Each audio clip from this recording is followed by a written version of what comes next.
নমস্কাৰ বন্ধুসকল, মাৰাখল চেনেলটোলৈ পুনৰবাৰ সকলোকে স্বাগতম জনাইছোঁ। আশা কৰোঁ সকলোৱে ভালে কুশলে আছে। আজি মই আপোনালোকলৈ লৈ আহিছোঁ এটি বিশেষ উপকৰণ। সেইটো হৈছে শিঙি মাছ কেনেকৈ তেল নোহোৱাকৈ খুব সুন্দৰকৈ ৰান্ধি খাব পাৰি। এনেদৰে ৰান্ধি খালে বহুত স্বাস্থ্যকৰো হয়। তেন্তে বন্ধুসকল, ভিডিঅ'টো শেষলৈকে চাই থাকিব আৰু আপোনালোকে এনেদৰে ৰান্ধি খাই চাব। বলক আগতে ভিডিঅ'টো চাই লওঁ। উপকৰণটোৰ কাৰণে মই এইখিনি সামগ্ৰী যোগাৰ কৰি লৈছোঁ। এইখিনি খুঞ্জালকৰ আগ ধুনীয়া গোন্ধাবৰ বাবে দি লৈছোঁ। আৰু শিঙি মাছ 3টা, ভাতকেৰেলা আৰু আলু এটা, আদা নহৰু অকণমান, কেঁচা জলকীয়া 4টা আৰু কেঁচা জালুক এথোপা। এতিয়া এইখিনি কাটি কুটি আদা নহৰুখিনি পেষ্ট বনাই ল'ব। পেষ্টখিনি বনোৱাৰ আগত এইদৰে এটা কেৰাহীত য'ত মাছখিনি ৰান্ধিব তাত মাছ তল যোৱা জোখত পানী দি উতলি থাকিবলৈ দিব আৰু লগে লগে পেষ্টখিনিও বনাই ল'ব। এনেদৰে গোটেইখিনি কাটি হৈ গ'ল। মাছখিনি 2 টুকুৰা কৰিলেই হ'ব, এইখিনি নেকাটিলেও হ'ব। এতিয়া পানীখিনি চাওঁ। এয়া পানীখিনি উতলি আছে।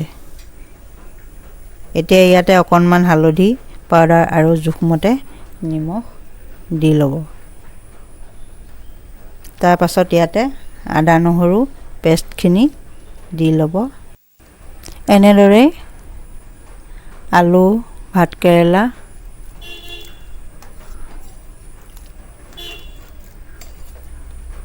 আৰু মাছখিনিও দি ল'ব আৰু লগতে খুঞ্জালকৰ পাতকেইটাও দি দিব। চাহ চামুচেৰে এচামুচ কলা খাৰো দি দিব। এতিয়া এইখিনি 10 মিনিটৰ বাবে ঢাকি দিব আৰু 10 মিনিটৰ পাছত এয়া কাষত লাগি থকা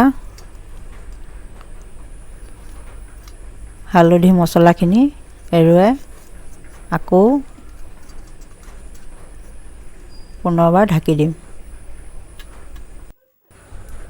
আকৌ 10 মিনিটৰ পাছত চাব পানীখিনি শুকাই গৈছে নেকি।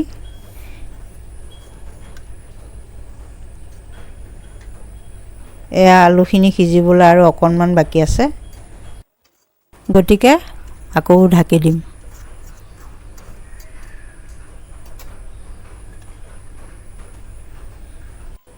আকৌ 10 মিনিটৰ কাৰণেই ঢাকি দিছিলোঁ। এতিয়া এয়া চাওক, পানীখিনিও কমি গ'ল, আলু আৰু মাছখিনিও সিজিল আৰু এয়া চাওক আমাৰ টেষ্টি আৰু পুষ্টিকৰ খাদ্য পৰিৱেশনৰ বাবে ৰেডি। এইখিনি হ'বলৈ প্ৰায় 30 মিনিট সময় লাগিল, যিহেতু কেঁচা মাছ আছিল। বহুতে বইল কৰা মাছ খাই বেয়া পায়, কিন্তু এইদৰে বনালে খাই থাকিবলৈ মন যাব।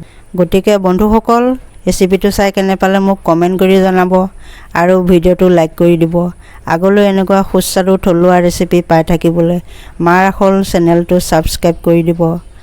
আজিলৈ ইমানেই, ধন্যবাদ।